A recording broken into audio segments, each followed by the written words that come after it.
and gentlemen, turn your speakers up. It's time for the On the Mark Wrestling Podcast. Turn up the bass. A podcast discussing all things AEW and WWE. Oh yeah! Let's meet the hosts. First, a man hailing from the hub city in Indiana. He goes by @TooSweetKyle on Twitter. The host, Kyle Gagliardi. And your co-host, hailing from the valley of Lake Tahoe. He goes by @JimTuck89 on Twitter. Jim Tucker. And last but not least, hailing from the cornfield somewhere in Indiana, the full-time part-timer, Ian Garavaglia. Turn up the bass. Be sure to follow us on Twitter, TikTok, and Instagram @PodOnTheMark.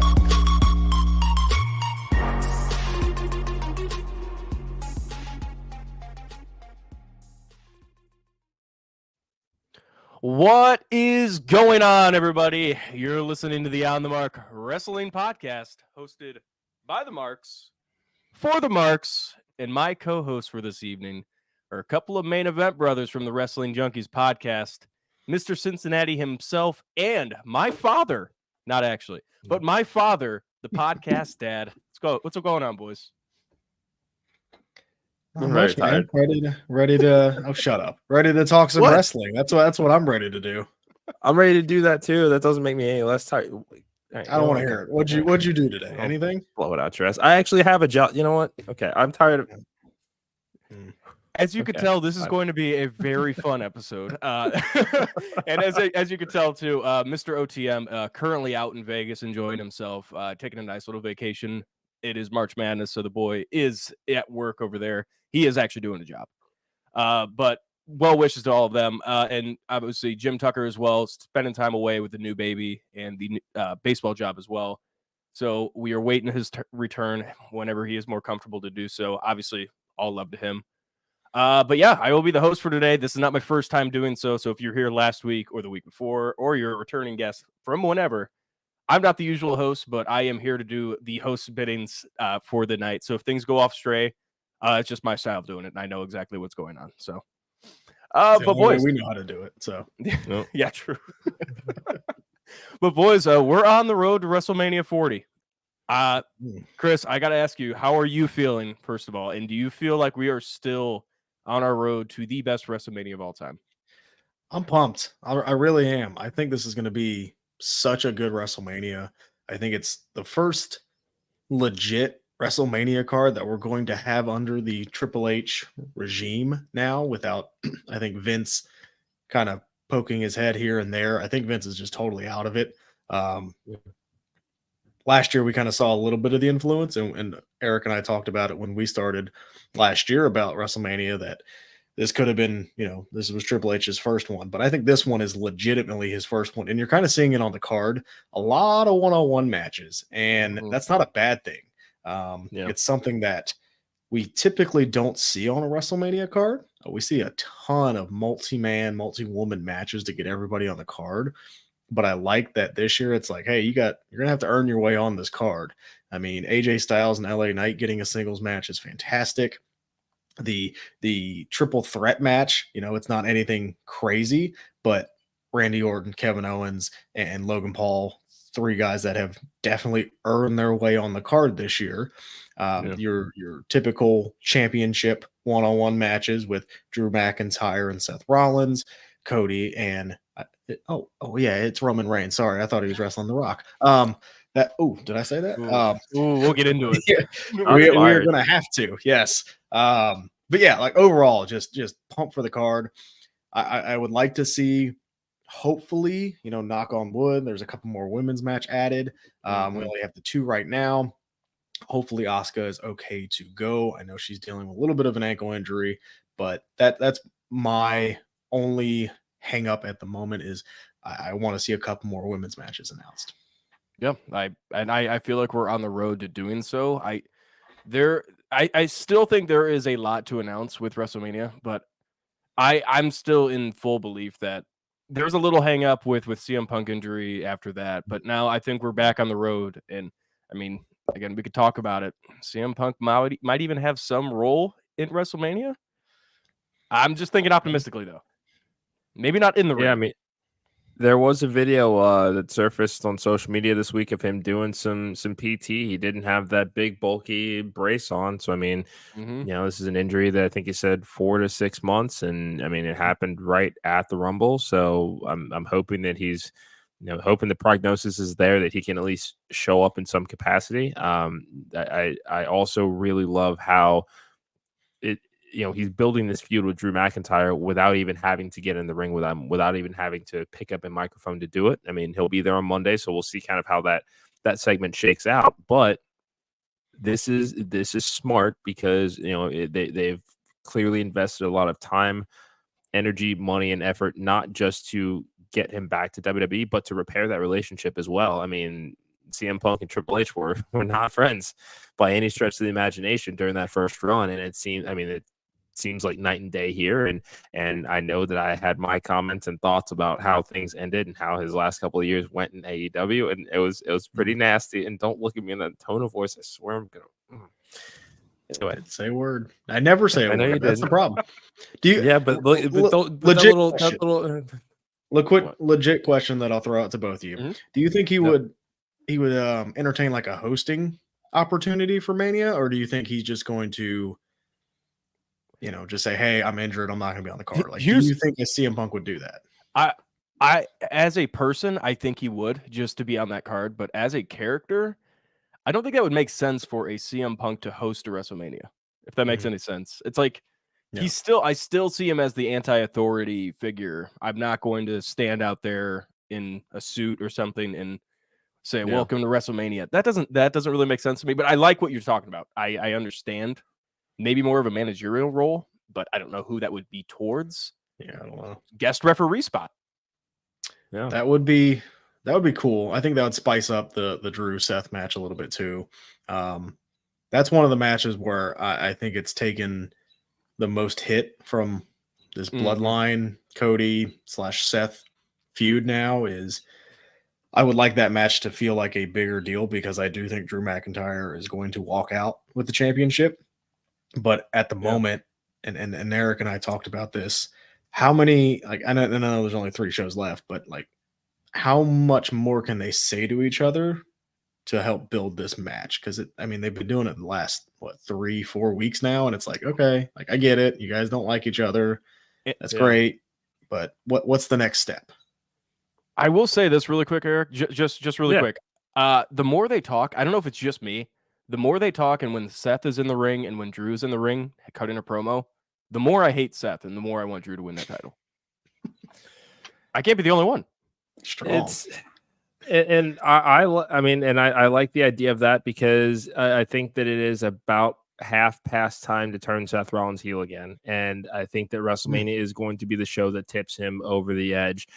He's very clearly overlooking Drew McIntyre, and Drew McIntyre has had to put his hands on him and had to get into his head in order to get his attention. And Seth is still much more focused on the bloodline than he is his world championship. I do not see Cody and Seth winning that tag team match on night one. And that I think is fine. I think that Seth can absorb that L and he will do what he can to regroup in that 24 hours leading up to the match. But he's losing that title, and I think that that's what's going to cause him to snap. Because when you think about how intertwined Seth Rollins and Cody Rhodes' careers have been since Cody came back in 2022, I mean, that great trilogy of matches, that brutal Hell in a Cell, and now they're on the same page, and it seemed like it was for the greater good of destroying the bloodline. But trying to see the proverbial forest has cost him his golden tree, or is going to anyway at WrestleMania. And it's time for Rollins to shake things up again and turn heel. I'm hoping that this is the start of that happening. I like your play on words. That was nice. Oh, thank you. Good for you. Good for you. It's weird to me that both title feuds seem like the champion is not the main focus of them. Like, we're more interested in the Drew Punk match at this point because he keeps messing with Punk. His shirt literally says "Injured Punk," like his new shirt. Yeah. And on the other side, obviously, with it's Cody and Rock. Like, is it just me, or is it like both the title holders just kind of feel like they're there? It's a good point. I mean, honestly, at this point, Roman doesn't even feel like he's a part of the situation at all. But that's what you're going to get. That's what you're going to get when you stick Rock into the situation.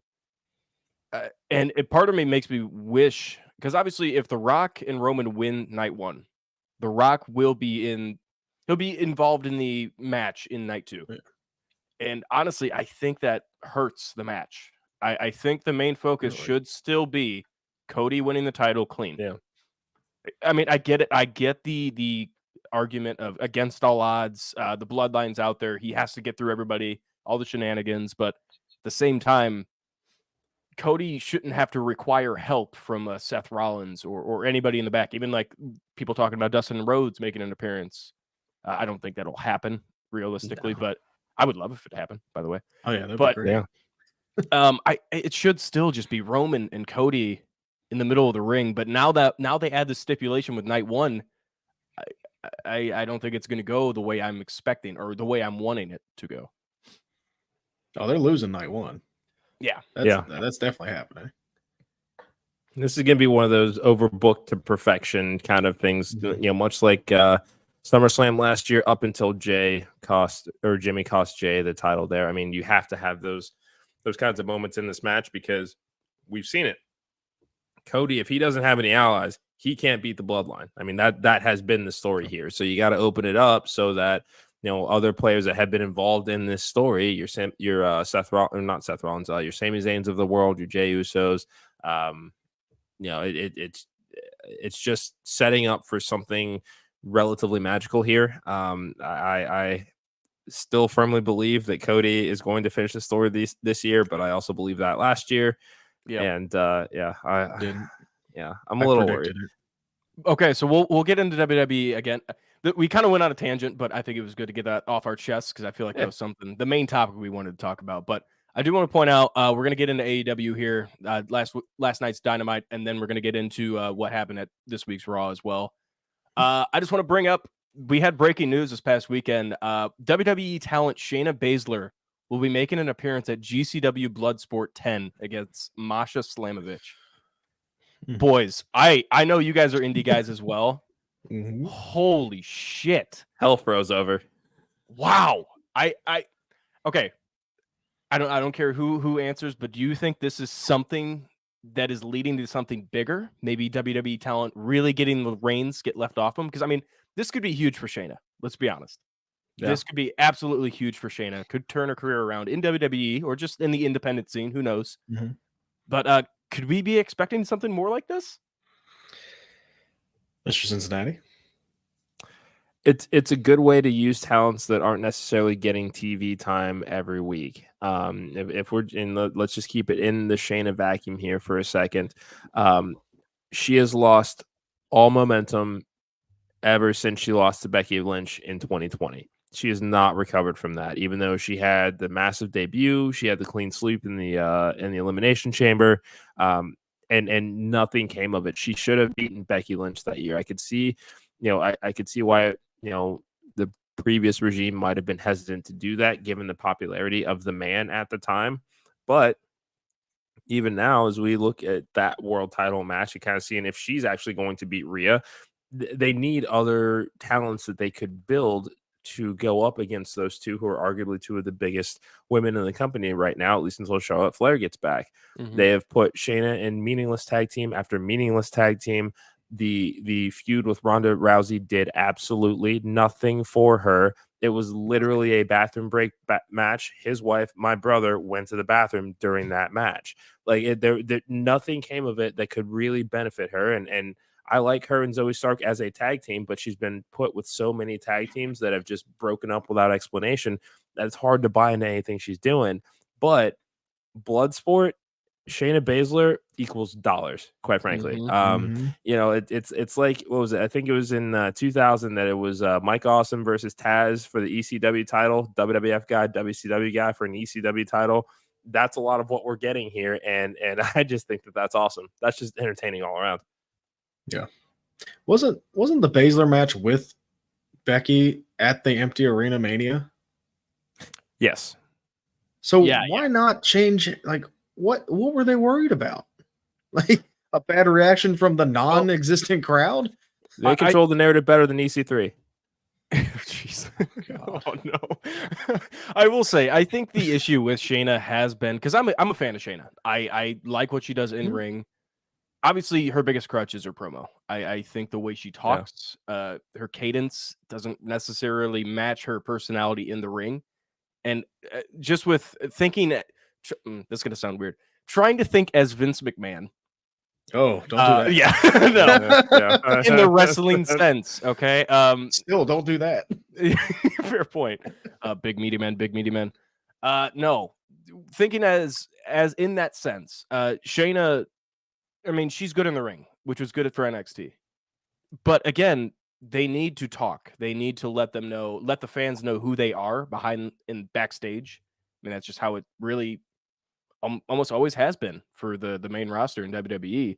NXT could get away with it. You could have the silent killers because there's a limited TV time. You don't have to have fillers. You can just put them out in a match. It's like AEW as well. You have your talkers. You have your guys in the ring that just go out into the ring and put on great matches.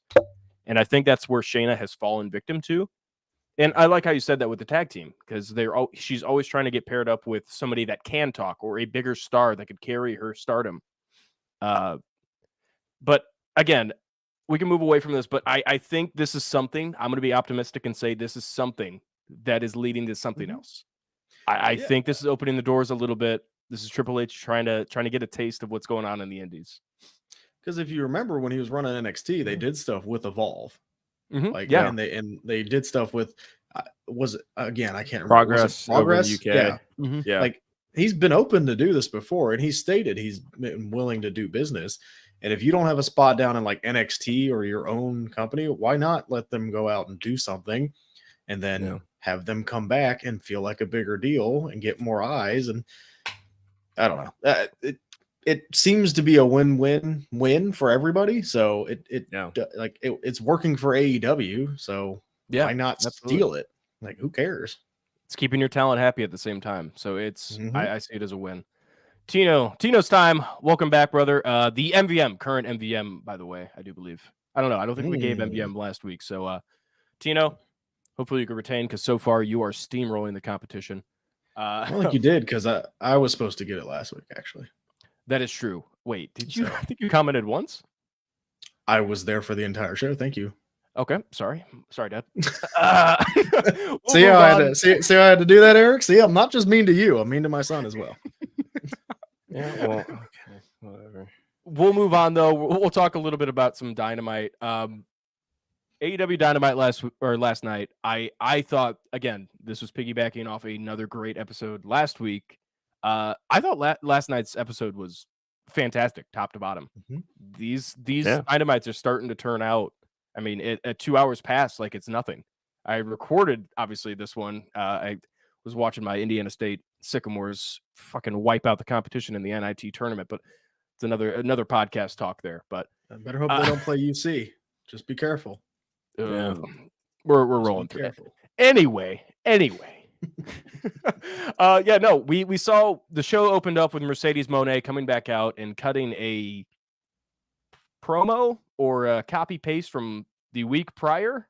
I mean, I wasn't moved by it. The only thing that was redeeming about this promo was obviously more talk with Willow. I think they have an absolute banger match and a banger feud on the way, and they're starting to deliver it right now. We have some backstage tensions with Stokely Hathaway in the back as well. Maybe some Chris Statlander. I don't know who's turning heel, who's turning face, but I'm all here for it, boys. Eric, I got to talk. I got to ask you. Yeah. Do you think the Mercedes Moné hype will help out AEW? I know it's early, but do you think in the long term this is a good signing for the amount of money that we found out that she got paid? I think it's more that they don't have a choice but to make it the biggest signing that they've ever made. Mercedes Moné got what I have said that most anybody that is new to AEW needs when they debut is some reason to get excited about them. She got a pre-tape package, and while of course they can't get into a lot of why she's a 7-time women's world champion, I like that they at least gave us some backstory of what she did in Japan for that brief period before she got hurt. The fact that she was on The Mandalorian and that we see her, kind of again as this person with mainstream crossover appeal. They can't mess this up because there's too much money on the line. They have invested too much in what they think that she can do in the ring. And don't get me wrong, I think she's absolutely worth the money. What we always talk about, at least on our show, is the follow-up with it. And, this was, they could have accomplished the same thing during that same promo last week, including the pre-tape. Again, it just makes more sense, I guess, in their mind to do this in Toronto because, of course, in Boston, they know who she is, so I could see them justifying, well, we don't necessarily need to do that this week.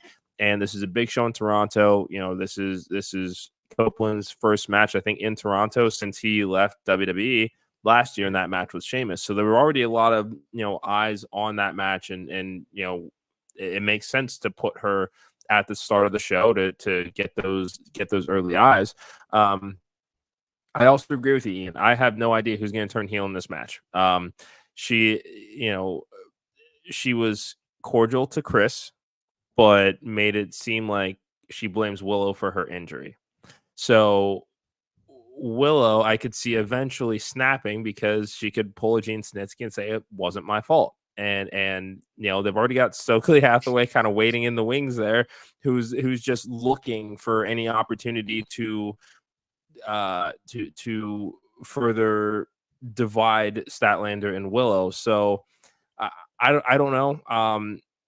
I don't know who's going to turn heel. I don't know who's going to be face, but I do like that they're not just shoehorning Mercedes into the women's world title picture right now. That TBS title needs a lot of love as well, and that's not to say that Julia Hart hasn't done a great job with it. That's not to say that Chris Statlander hasn't done a great job with it, but Julia Hart, Chris Statlander, Mercedes Moné.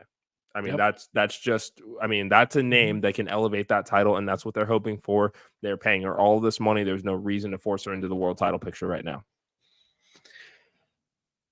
Turn her heel. Come on. What are we waiting for? Willow's not turning heel. I'm not booing Willow. You She's never know. way too bubbly and nice. I can't. They booed her as Mercedes said her name. I'm not doing that. They did. Mercedes is so good as a heel. It's not even funny. Turn her heel. I agree. The first kind of introduction into this is great. Everybody's happy she's here. That's awesome. Turn her heel. I was about to say, I kind of side with Chris here because honestly, we heard it last night. The Moné hype, I mean, it's died a little bit, obviously. The surprise entrance, kind of, not even a surprise, but we knew she was coming in. Still, the crowd was electric. Last night, they were excited, not electric at all. And then she cut a promo I don't see it helping her at all. I'm with it with Willow. I'm with it with Willow turning heel. I mean, I'm not too familiar with her outside of AEW, I'll be honest. I mean, I'm used to just seeing her bubbly personality and the happy, cheery music, but I wouldn't mind seeing her unlock a new side of her character. And I think that could be beneficial because, I mean, when you think about it, there's not a lot of serious women heels. I mean, even in any company, you have Athena. That's the only one I could really think of. Yeah. Rhea Ripley is a heel, but people love her. Yeah. And think about it this way. Did any of us really think that Bayley would ever turn heel? True. Yeah, but I'm not putting Willow on that level quite yet. The crowd hasn't really turned on Willow yet. I know, but I'm just saying we also didn't think that time would ever actually come. And then it did. So I don't know. I'm just say never. You're paying all this money. Let her do what she's really, really good at. And that is be also just the CEO, the boss, just everything about her screams, look at me, look at me, look at me, flashy, everything. I mean, seriously, think of the best times of a Sasha Banks Mercedes. She was heel, and it was fantastic. That is your best bet. And I think they're waiting for this kind of like we said, that new car smell or whatever to kind of wear down and go, okay, let's get into it. Let's get it. Let's do what we're doing here. Yeah, I think, and to answer your question about, is she worth the money? I think Eric said it best, she's going to have to be. They can't mess this up because they invested a ton, and there's a lot of pressure on AEW to do that. And that women's division is looking better and better. You have Thunder Rosa back, and she seems to be on good terms. You still have a Britt Baker that needs to return. You still have a Jamie Hayter that has been out for a very long time, and hopefully we see her come back. Yeah. You have an Athena tucked away in ROH where she could come up and do something a lot of very, very fun. Just there's the Mariah May implosion is still imminent. Yep. There's a ton of talent. Now let's make it work. They have the talent, and let's make it work. I mean, just really quick before we move on, Chris, they can fuck up because TK has that FU money. So I think they're willing to spend a lot of money. Yeah. It's okay. Yeah. I think they're right. I see him, Punk. Twice. Oh, gosh. Cry me a river. We'll move on. We got some one of the best matches I thought not Kofi Kingston, Eddie Kingston has had in a while. He's been putting out some bangers, was against Kazuchika Okada. His first match as an official AEW rostered member, and we have a new champ for the Continental title. First, I don't know if it was just for that one strap. Yes, Eric is gone. Okay. He'll be back. That's fine. It's just me and my dad. We brand new champ though. I like the look of what's going on here. The Elite with Kazuchika Okada. Yes, I'm all aboard for it. I am tired of the cheesiness. I thought the Duolingo promo in the backstage was pretty funny with the Elite and the Young Bucks. However, hey, I will say with the Elite and Kazuchika Okada, I don't see them right now as a threatening heel. I mean, they're heels. They're not. They don't scare me. If my favorite champion is the tag team title champions, they don't scare me. I don't fear them threatening for the titles. So I just want to get your guys' eyes on what do you guys think about the new Elite? Do you think it's the change from Okada from Kingston was a good decision? Chris, I don't know if you want to talk about it. It was a good decision. It wasn't for all three titles. It was just for that Continental Crown. And there is a rant coming on that. Just, give me a couple minutes. But yes, it was just for that single championship, which is fine. I think Eddie Kingston got to hold all three. He kind of got to, win that Continental Classic, get his shine. He still has the other two. He's defending the ROH title against Mark Briscoe anyway. So it looks like they're kind of splintering all three of those titles. It was a good moment for Eddie Kingston to have. But yeah, this new Elite, it's fantastic. I was not a fan of what the Young Bucks were doing when they first started doing this whole Nicholas and Matthew, and I will be the first to admit that they have done so much better with it. I think they adjusted a little bit with what they were doing. And again, I love your mustache. I hated their mustaches. They look like Mario villains. I hated it. But now they're playing into a little bit more. They're being smart asses. They're being, flashy bad guys. Hey, we run the company. Last night was awesome when they literally cut to themselves watching the match and then cut back. Yeah. Like that's the fun stuff that I like to see. They're super cocky with it, and I love it all. Pairing them with Okada too is really good because of that language barrier that's gonna be there. Like the Bucks are able to kind of carry that promo and make Okada feel like such a big deal. Yeah. Like, hey, he's not going to talk because he's worth all this money. So don't worry about it. Like, we're going to do the talking for you. And I love that.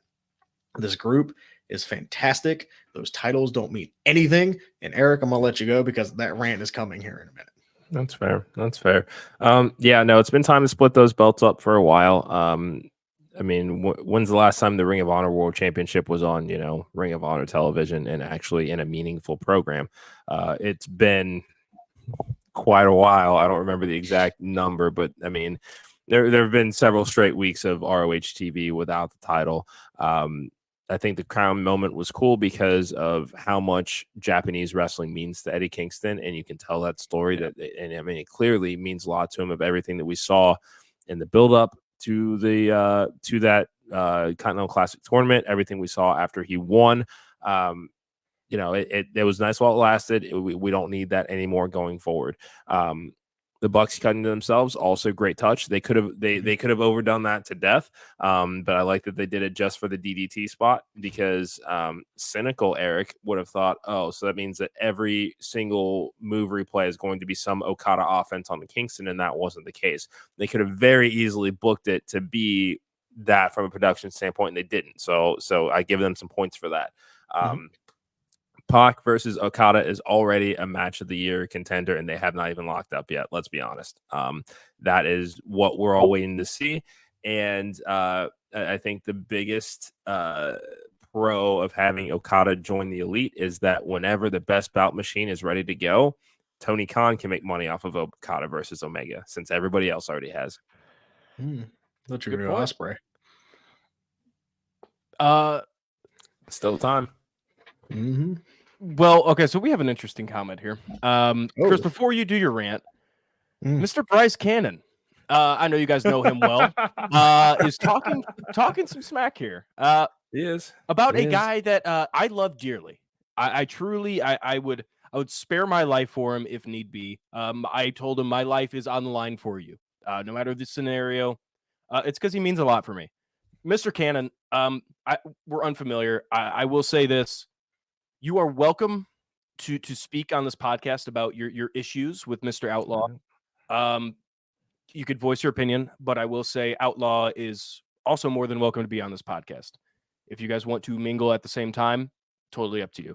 However, probably keep you guys separate for now because I know tensions are rising. But I will speak to Mr. Outlaw about these issues. But Mr. Cannon, you have a fantastic day. Thank you for joining the stream and thank you for your comment. All right, Chris. Real quick, Trevor, just be careful. And remember, don't touch the tip. Yeah. That paddle will fuck you up. We've seen it happen. Oh yeah. Yeah. He does hold a win over Matt Cardona, so that's that's there. And this is the same Matt Cardona that got set on fire by an Emmy winner, so you know. Yeah. Also true. Yep. That was nasty. So, real quick, and we'll talk about it. The Continental Crown Championship, or whatever the hell it's called, the TNT Championship, and the International Championship. What's the difference between them? None. There's not. None. There's not. No. None of them feel special. None of them have any type of gimmick with them. We know, like the Intercontinental title and the United States Champion. Those are mid-card titles, right? If they were to bring in another title, it was like the hardcore title or the 24/7 title. Again, 24/7 was terrible, but it had some kind of stipulation to it. In NXT, we see the Heritage Cup, another title, quote unquote, with some kind of stipulation for the matches, right? I think having 3 mid-card titles is stupid. Excessive. For lack of a better term. Like what, like there's nothing that sets either of those 3 titles apart. It just feels like your roster is pretty bloated and you want to have titles for guys so you can say they have titles, because not everybody can have the world title. We saw Edge win and he's now the TNT champion. What does that mean? I mean, I don't, is that really like a huge deal? I think his match with Christian was fantastic. Did it need a title? Probably not. Did Christian need to have a title? Probably not. You could have just put him on TV without one. I will say just really quick. I will intervene just really quick. I completely side with you on obviously the title thing. We have way too many titles in AEW. I did say that as well. I thought they should have put the title on Daniel Garcia. The imagery of Edge winning the title and holding it up last night, cool. That was awesome. With the confetti and everything, cool. Yeah. But that was a blood feud. That wasn't a feud over a title, a mid-card title. That's what I got from it. This is Edge versus Christian finishing their story that they've always wanted to tell.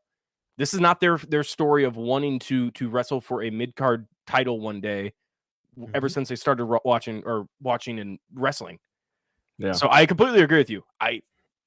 I'm baffled by it as well, because now you have Daniel Garcia still being a side character in this whole thing. It pissed me off as well. Trust me. And that's why I had predicted Daniel Garcia to win it at Revolution. But just really quick, again, Bryce Cannon, who's Trevor ever beat? I will say this. It's a valid question. Bryce, it doesn't matter who he's beat. It's who he's won. It's who he's won over. Not who he's beat and won championships or anything. No. That doesn't matter. It's who he's won over. He's won over loyal friends. He's won over the Warrior Wrestling crowd, even though he tends to get a little offhand at times, but that does not matter because he is brutally beat by his own promoter. Let me say, Warrior Steve, love you to death, man. You've been on the show before. Sorry, I'm going off on a little tangent. It's just off the top of my mind. He's brought it up. Hey, you're okay. I'm just I'm gonna say as your father, you ain't seen the resume that he's got as far as the championships. No. Let's be honest. You get into wrestling to make money and win championships, not make friends. Checks and championships. I will ask this though: do friends outweigh titles? Do you hold titles longer than you have friends? Depends on the title. That's a friend. That's true. I mean, Roman's got people out of his bloodline, so let's be honest. But Bryce, to make things simple, Trevor has friends. He doesn't need wins, okay? He entertains the crowd. That's all you need to do. That's what wrestling's all about. We're having fun, Bryce. Okay, we'll move on. I'm thoroughly entertained, yeah. Bryce has fun too, winning titles, but go ahead. Yeah. Go ahead, son. We'll move on. We just talked about it a little bit. Adam Copeland and Christian Cage had their third match to wrap up their feud, not their little feud, their feud. That was, and I mean, man, this match was. I heard Tommy Dreamer say it this morning that this match was top 2, top 3 I Quit matches of all time, and it's hard to disagree with him because there's not a lot of many good ones out there. I will say, I don't even know the ref's name, but asking the guys Christian when he just got kicked in the nuts 7 times, do you quit? That was a little off-putting, and then gets hit with a spiked wood stud 2x4 in the nuts, and that doesn't do it. Yeah, that was actually shocking. I will say that. But this match had a lot of fun segments in it, and I could tell this was something that Adam Copeland and Christian Cage, out of their crazy creative minds, they wanted to get off their chest, and I thought they did a wonderful job at doing so. Okay, but now the real question is, what the hell does Christian Cage do with the title, or not Christian Cage? Adam Copeland do with the title? Eric, I will go to you first. We'll probably get some Cope opens, which is fine. I wasn't necessarily. I hope it's not titled Cope Open. It has been like yeah. Like that's a thing. That's a thing. Collision. You know, that's what's that? Yeah, I mean, I did watch it last week. Let's be honest. Yeah, free Saturday night. Watch NXT Level Up. Okay, that's your one job. I will not. Friday night. Why not? Do it. Do it. Yeah. There's too much wrestling on. I hope your daughter headbutts you in the face again. She probably will. Finish your statement. I mean, I think open challenges will be a thing. I don't really know where you go from here. I haven't been clamoring for this title run, so whatever we see is what we get, I guess, and I'll react to it as it happens. Again, the biggest con that I've ever had for most things in AEW is the follow-up. So, I don't know, TNT title hasn't really felt all that exciting in a very long time. So I don't necessarily see that changing for me yet. But we'll see. Maybe this is the opportunity for Daniel Garcia to take it off of him. Yeah, I can see that. And the biggest con in AEW is Tony, by the way. See what you did there. Good job, Dad. That was a good one. Hey, that's what I'm here. But yeah, I didn't have a lot to add to this. I think it was a great moment. It was a great. I mean, we saw it on free TV. We can't Yeah, it was a complain great about match. it. I'm excited to see where it goes. I hopefully it leads to Copeland and Daniel Garcia as faces going against each other and just a straight up fight at Dynasty, a handshake agreement. Let's fight for this title. Have fun. We all have fun here, okay? Yeah. One of those kind of matches, and I hope Daniel Garcia wins it because I don't think Copeland needs that title at all. I think this should lead to a Christian Cage clawing his way back and saying, please take me back. I think that would be perfect. It would be perfect for Christian's character as well. But enough on AEW Dynamite. We can move on. I do want to talk one thing about last week's SmackDown. My biggest takeaway, and yes, Real quick, I have to Yes. ask Eric a question because I didn't get to today on Mhm. our podcast. Oh, God. What was your favorite part of Wardlow's segment last night? Oh wait, he wasn't on the What? show, was he? You absolute son. Yeah, you can cuss on this one. It's okay. Oh yeah, no, you can. It's not our show. You're fine. Sometimes I just wish you wouldn't. Sometimes I get it. I know he wasn't there, and I have it in my notes. I'm not crazy about that either. Okay, I think that it sucks. It doesn't surprise me that Adam Cole has this thought of, okay, now you have to get back into our good graces. You have to help everybody retain their titles. If you don't, sounds like he's gonna get Das boot. I don't know. I think that it just all comes down to the X factor of Kyle O'Reilly. And I mean, the offer's been extended to him to join Undisputed Kingdom. It's just gonna. It's in a weird spot. I don't know what they're doing. It's weird. It sucks. Whatever. Okay, he was on TV this week. Big deal. Don't blow me. Just saying, you have to make me care. I do not care about Wardlow until you do something substantial. Last week they squashed him. This week he wasn't anywhere on the card. I don't care. The issue with it, I thought this run was good. I thought this was leading to something. I liked the idea of Adam saying, once you win this title, I will be right there. You're going to hand it right over. I love that. That was it was a cool little backstage feud or background feud. But at the same time, you want Wardlow to keep going for the title, just for that personal win. However, I said it in the first, I think it was like the New Year's, it was the brand new Dynamite of this year. There's way too many action figures of Tony Khan's in the ring at the same time with that AEW title. I mean, you had Hangman, you had Swerve, you had Samoa Joe, obviously, who was the champion at the time, but wasn't the main focus. It was Swerve. Then you had Wardlow in the background as well. And then you even had Hook in there. It was way too much going on. And I think this made Tony Khan's mind immediately go, let's have Wardlow go for the title next. But the issue is, Wardlow has been telling a story about climbing back up the ladder. I love what they were doing with Undisputed Kingdom. He was their powerhouse, and he was their actual lethal guy. I'm with you, Eric. I'm frustrated because I don't see this going anywhere for Wardlow. They pulled the plug way too quickly. They pulled the trigger way too quickly.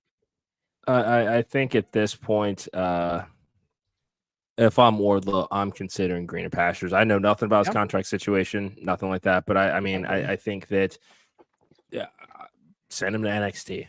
They'll find something to do with him there. He's explosive. He's powerful. When he's angry and you give him a microphone, he can get himself over. Oh my gosh. I mean, that would be. I mean, think Wardlow versus Obafemi. Just Braun Breaker. Dragon. Put him in there with Dragon Lee. Like, he is too good to be booked like this. He's too, like, I and it sounds like I don't like him. I do like him. I think he's really, really good. That's the issue, is we love him. The problem is you want me to care about him, but I can't care about it. It's kind of like how you were with CM Punk, Eric. It's like, I'm gonna get my hopes up again just to be disappointed. And I knew that as soon as they announced, hey, that title match is gonna happen last week, I'm like, what's the point? Why wouldn't you do it at their pay-per-view? Why would you not do it at the pay-per-view? Yep. Totally agree. Off my rant. We can talk about SmackDown. It's too soon. It was too soon. They blew their wad too early. It happens. Yeah, you know about happens that. to the best of us. Yep. Do I? Okay. Moving on. Don't worry, Chris. You might have another rant coming because I want to talk about The Rock in his promo last Friday on SmackDown, playing to the Memphis crowd as a good guy. Yep. I'm worried. I don't understand why he would do that, because even if he comes back to SmackDown this week or tomorrow night and starts going back into his heel side, what was the point of that? Why was Memphis such a important place to do, playing to the crowd in the typical Rock fashion? I get it. It was entertaining. It was fun watching it. But at the same time, your main focus should be selling that you absolutely despise Cody, not playing to the camera and singing song. I hated it. I get it. That was the Attitude Era. That's not wrestling anymore. But it's tricky because he also lived in Memphis for a very long time. That's why it's kind of this place has a soft spot. I get it. I agree with you that it did feel a little out of place. But that's just the logic, I guess, that he felt. And I know that we keep using that L word here, but don't do it. Yeah, this was. This was fine. I mean, the very first Rock concert in 2003, like that was savage. Iconic. Everything that The Rock done has up until this was savage. It was an odd follow up, but I'm glad that Cody was able to respond and take it to the level I think that they wanted that segment to do it. Yeah, I agree. And it's crazy because his promo after the concert was really good. Like, yeah, just go out there and do that. Like, you didn't need the concert. I agree with Ian. It was I didn't like it because yes, he was playing face to the crowd. And it's like, but dude, you've come in and you have clearly established that you are a bad guy. You brought back the theme song. Like, be the dick. It's okay.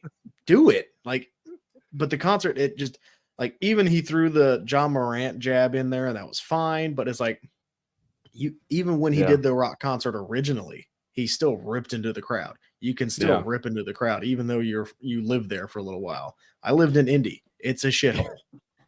Hey, you've been there. Easy. Well, don't move to the east side. Shit. We'll move on. You need to be nice to your son, dude. Come on. Well, we're on the east side. It's not. It's more like northeast, the suburbs up there, just outside of the city. This moment of tough love has been brought to you by the Main Event Wrestling Network. Make sure you get Simply Safe. Oh no. No wonder the rent's so cheap. Oh my god. We'll talk about right. Yeah. Talk it over dinner, Dad. Just to wrap this up with The Rock, I thought it was something to bring up because I like how Cody responded. I agree with you on that, Eric. I think this is kind of unlocking more of the darker side of Cody Rhodes. Yeah. Bully Ray talked about it and Busted Open. Again, it's kind of a running joke at this point. I reference Busted Open way too much. But he brought up a good point. I don't know if you guys are Star Wars guys, but he's playing more into the Anakin role than he is the Luke Skywalker role. He's not that. Yeah, that is right over Eric's head. Eric has no idea what the reference. I get the reference. Okay, I may not care for Star Wars, but I get the reference. Thank you. So I'll explain it to you, Eric. I can explain it so for those that aren't familiar, Anakin did turn into Darth Vader. That he had that dark side in him that no one knew about, and then he unleashed it. And then Luke Skywalker obviously that's the stereotypical. He's the good guy. Yeah. That's what Cody showed us. He's been dressing in darker suits. He's been showing off a little bit more red with the red tie. Been showing off the pocket watch more. I love that. I just want to say this. He referenced Homelander during his promo. Awesome. Oh my god! Oh, that was awesome. Please more of that. Again, right over Eric's head. I'm telling you, you have to watch that show, Eric. You have to watch it. You will really like it. Fantastic. Okay. I promise you. I got enough to watch. The Homelander reference was fantastic. Yeah, and he put it in a great spot, and it wasn't like, it wasn't forced. I'm excited for that. Okay, but we'll move on. But we'll move on to Raw. There wasn't a whole lot to talk about with SmackDown. Obviously, the biggest part of it was just the Rock segment in the promo. I thought it was off-putting. But with Raw, I was able to finally watch a Raw live, and I actually took notes, which is, I'm a professional. You. I know. Paper and pencil. Yeah, damn. Same exact pencil right here. Wow. Good for you. The first point I wanted to bring up, we opened up with Jimmy and Jey Uso. I didn't have a whole lot to say about this. I think this is heading off into a right direction. I'm all in for it. I like the brother versus brother WrestleMania 40. I think that screams could be a main event anywhere in any other WrestleMania, if I'm being honest, especially if there's a title involved. But again, that just shows how good this WrestleMania is going to be. I don't know. I don't have anything to ask about, but if you guys have anything to add about the Usos promo, again, nothing shined out to me. I think Jimmy is being kind of saved by these promos because honestly, he was kind of an afterthought in the whole Bloodline scenario. And I think this feud has really reminded us, hey, this whole Jimmy and Jay thing is a real situation that needs to be talked about. So I don't know if you guys have anything to add. I think the only thing I would add is Jimmy needs some marquee singles win between now and WrestleMania. I mean, I don't know who that would be, but you got to get him at least one relatively major singles win on this road to WrestleMania. I think that's been the one knock, at least for me, when it comes to Jimmy, is yes, they have split them up, and yes, they have made it so that Jimmy is still with the Bloodline, even though he left first and is now gaslighting Jay into thinking that he's the one that left first. There really hasn't been there haven't been any definitive Jimmy singles wins because he's still so firmly entrenched in the Bloodline. That's probably the only thing that I think that this feud needs is he needs some singles wins under his belt. Devil's advocate. What's Jey Uso's biggest single win? I agree. But Jey Uso has also had the match with Gunther McIntyre. Those may have been losses, but it's certainly they've done more to try to make main event Jey Uso more so than they have made Jimmy Uso or tag team Jimmy Uso into singles Jimmy Uso. But are they trying to do that, or are they just trying to do this one-off? Because like Jimmy hasn't really wrestled singles matches at all. Yeah, like he's usually been tagged with Solo. Like, are they trying to make Jimmy a single star, or are they just like that would be my argument to you. Sure. I don't know if I need it. I think this is how you get Jay his big win on a big stage at WrestleMania, and it still feels like a big deal because it's his brother who cost him the title and who has cost him multiple matches and just been that thorn in his side for now almost a year and a half. And I think that is that story you tell. So I don't know if I need a big win for Jimmy because he still feels like that much of a threat because of the brother versus brother aspect of it. And I think the biggest takeaway from this, what they can move on from this, is obviously the Uso tag team. That could always still be there. That story is still there. I mean, Jay even referenced it and said, man, I just want a brother back. And that's something a lot of people could relate to. I mean, probably about 75% of the world could relate to. I want my brother back. It's a true thing. And again, like I said, I think this is really saving Jimmy because he's been an afterthought for me, like genuinely. Yeah. Ever since turning on Jay, he's been just kind of the punching bag. Yeah, exactly. So, I mean, I'm excited for this. Obviously, Jey Uso has talked about it on podcasts and interviews and saying this has been something that he's always wanted to do. Him and Jimmy have always wanted to do. So this is keeping the guys happy. They don't have to be around a title for a great match and a great feud. So I'm excited for it. I'm hoping that this buildup references more to the I want you back, and maybe Jimmy kind of shows sides of coming back and being a face again. Yeah. We'll see. We'll talk about this, though, right after the promo. We had a backstage segment with Adam Pearce. And from what I could pick up, I believe he was talking to Nick Aldis. We never got confirmation on who was on the other side of the phone. And at the time, I mean, I was writing notes at the time, and I was like, man, this could be setting up a match with Nick Aldis at some pay-per-view or WrestleMania, maybe, if they could fit him in. However, we got news, I think the night after, that Nick Aldis, unfortunately, tore his bicep by a freak accident. So, and he's in an arm sleeve and everything and had to get surgery, emergency surgery. So, hopefully Nick Aldis obviously gets better soon and this isn't anything nagging in the future. But I want to ask you guys, Eric, you can start us off. Do you think with this being one of the greatest WrestleManias, if not the greatest WrestleMania of all time, with the buildup especially, a match between Adam Pearce and Nick Aldis could have served this card well?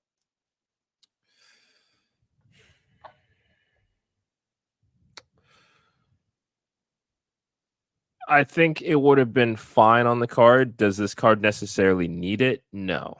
I think that if you build it right, sure. I mean, Adam Pearce looks to still be in shape to compete. We know that Nick Aldis is.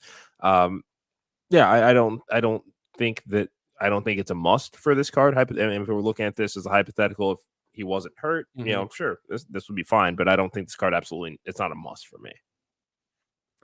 Yeah, I would agree. I don't know if this would have added too much value to the card. They could still do this. Like I think it would be cool if you get really strict with the brand split and you have Adam Pearce captain a team and then you have Nick Aldis captain a team at Survivor Series. I think that could be a lot of fun. But like for WrestleMania, I don't think it was like, oh man, I'm gonna miss this match. Like, okay, that's okay. Yeah, okay. I just wanted to get your guys' gauge on it. I didn't know if you guys were picking up anything that would happen because I thought this was a really subtle hint, so I didn't know if this was building to Mania. Obviously, it's only 2 weeks away at this point, so I didn't think it was going to go to Mania. But it was so subtle that who knows what was going on. That's all I had with Adam Pearce. Thought it was interesting. I will move on though. I thought a match that really stood out on this Monday Night Raw was DIY versus the Creed brothers. This was to qualify for the 6-team tag ladder match for the vacant titles, or not vacant. Judgment Day's titles at the moment. Basically vacant. Yikes. First off, I want to point out DIY's theme sucks. Yep. Capital letters. I will say this, though. They did win over the crowd. The crowd was fully into this match by the end of the match. Obviously, the Creed brothers did take the pinfall. However, they did show off. They got over. They were getting over. DIY got over, as some would say. And the DIY secured their first ever match at Mania in the 16 ladder match. Do you see the DIY in Gargano's hometown at Mania? Are they contenders, real contenders for this match? Or is this a feel-good moment? Chris? Well, son, I hate to say it. Gargano's from Cleveland. SummerSlam will be in his hometown. SummerSlam! Fuck! No! I take everything I said back. No. Oh, man, that was funny. That's okay. That's okay. You're okay. Yeah, I can see them. I think they're going to do, and I can't remember which, I think it was Eric, which podcast you referenced or which interview you referenced, where it's, I think they're going to, one team is going to have the SmackDown title, one team's going to have the Raw title, and they're going to simultaneously take them off. Found. Okay, that's what it was. Yeah. Like, I think DIY will be on one side of that.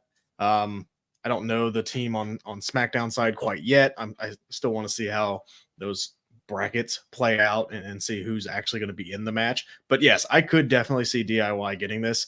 We talked about it on our show. I think the Awesome Truth thing is kind of jumped the shark for me. I don't want to see that anymore. Our Truth was super entertaining in Judgment Day.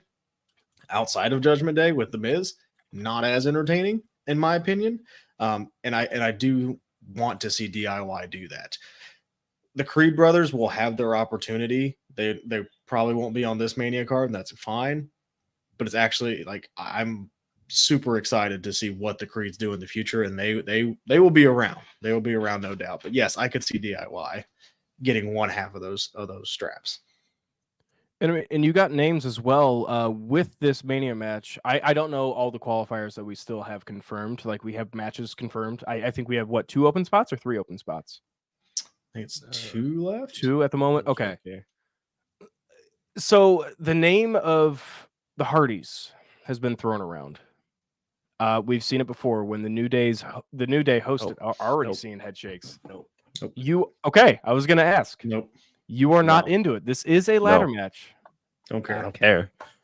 Okay. We said it on our show. Father Time does no jobs, and Matt and Jeff are right there. Let me Done. say this. Let me say this just really quick. We are marks, okay? We watch AEW. We know where the Hardys are at physically, and I mean, entertaining wise and talent wise. But let's try to really dumb down our minds as a typical WWE fan. Blech. Absolutely not. Still, even Nope. no. I saw it at the whatever Mania it was X number of years ago, and that was awesome. It was an awesome moment. This one, I would rather see a DIY win. I would rather see the New Catch Republic win. I'd rather see the New Day win. I have no appetite right now for a Hardy's return when your tag division is as stacked as it is. That's a good point. I mean, even a tag team that was thrown together in NXT, you got Baron Corbin and you got Braun Breaker. I don't know. Again, I don't know the establishment of who's coming in and how they're going to get in. But could you see a team like that getting in? Who knows? I mean, yes, I could obviously. But yeah, that really wraps up. We've already talked about Cody's promo. We've touched on it before. Drew as well. Drew and Seth, we talked about that. Again, just want to point out, Drew is absolutely killing it on Twitter. He is hilarious in carrying this feud. I don't know if you guys saw it today. Drew was playing Crimea River, the song named Crimea River, while working out and calling out CM Punk. This dude's a menace. I'm at the stage where if Drew the heel doesn't win the title, then I'm going to be genuinely pissed. Yeah. Oh yeah. I agree.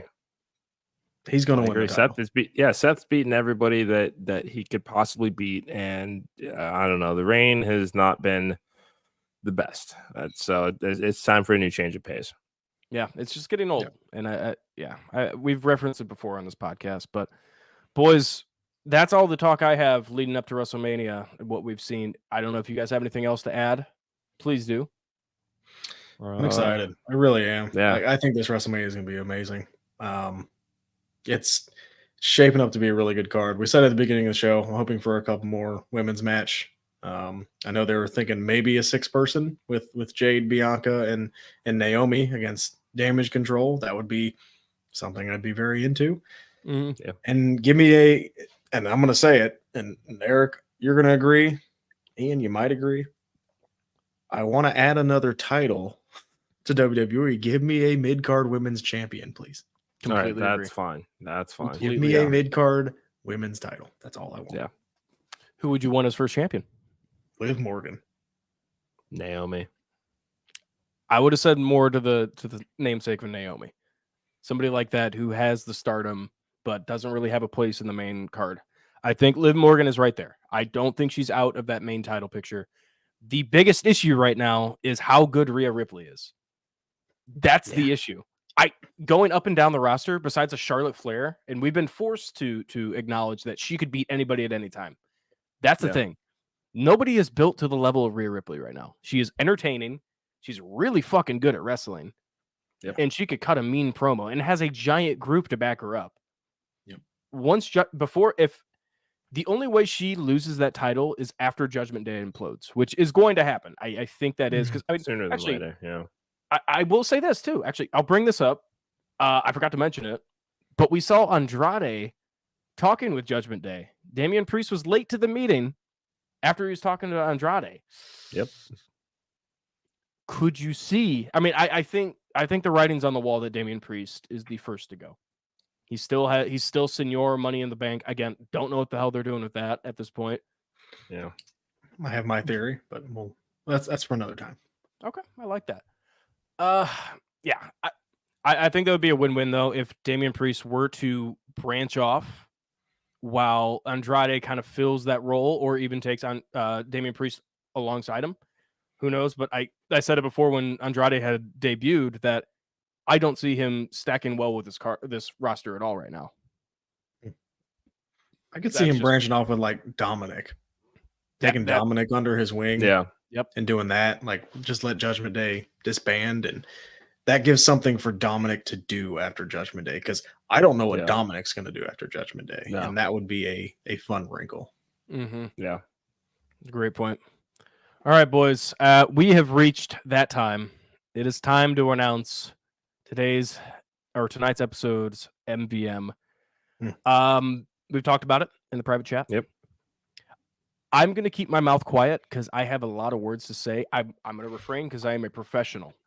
Eric, if you would like to take the reins, please do. I'll be drinking my beer.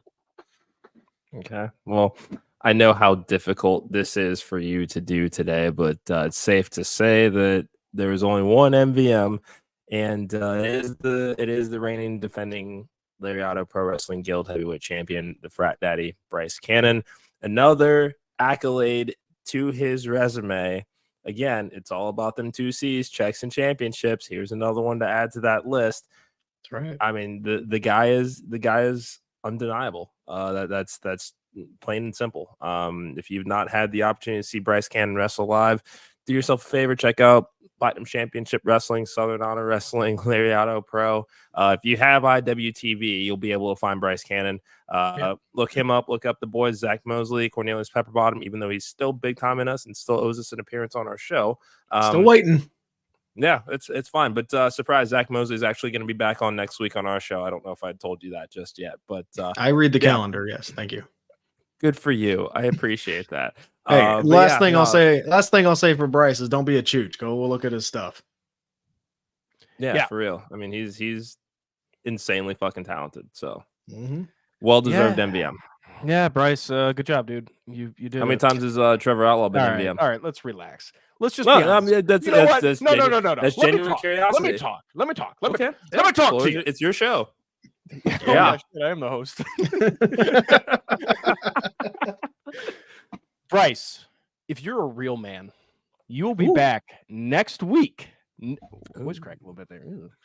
Next week, you'll be back here with the MVM title. That's very fake. You're not going to get an actual title to hold. You could retweet the announcement that you're MVM. That's about all you could do. But next week, yeah, true. Oh, you could just put a sticker on it or something. I don't know. But next week, you better be there. Be at next week's episode at 7:00. For those that are listening at home, every single Thursday for weeks on weeks on weeks, months. I mean, I think we're at a year now. We're at a year and a half. I mean, this is nothing to you guys because we just go every week. By the way, check out the Junkies pod. I haven't even mentioned you guys at Junkies Pod, by the way. The Main Event Brothers. Yeah, there you go. There's your plug. Nice. But week after week after week, we are here talking wrestling. Kyle Gagliardi will be back here. Mr. OTM, my chief, will be back here next week to acknowledge that Bryce Cannon, sadly, is our MVM. So, Bryce, you better be here because we have words to speak. And by the way, Mr. Outlaw is waiting. He's waiting for you to call him out. He's waiting for you to say something. It won't take long. That's all okay. I gotta say. That's all right. I gotta say. Right. Got a little red there. I did. I know. Voice cracked. It was good though. Yeah, no, that's passion. It was. But thank you guys for listening to this week's episode. As always. Yeah. This is a YouTube exclusive, so this will not be out on Spotify. So Bryce, hey, congrats, buddy. You're only on YouTube, and that's it, bud. We'll see ya. No, he's already on YouTube all the time. That's fuck. If you've not watched our watch along with Bryce Cannon of Riot on Row, where he competed in an actual frat house, check out the Wrestling Junkies podcast YouTube channel. Last shameless plug there is. No, please plug away. Please plug away. I mean, I'll go get my paddle too. No, I do have a frat daddy paddle. Oh, okay. Like, so do you. Wait a second. Don't make it weird. You made it weird. You could at least said your Bryce Cannon. I knew. Did you not remember what we just did 3 weeks ago? You know what? And anyway, same side here. I'm not going to argue with you. We'll see you guys next week on Thursday's episode. But thank you for listening to the On the Mark Wrestling podcast.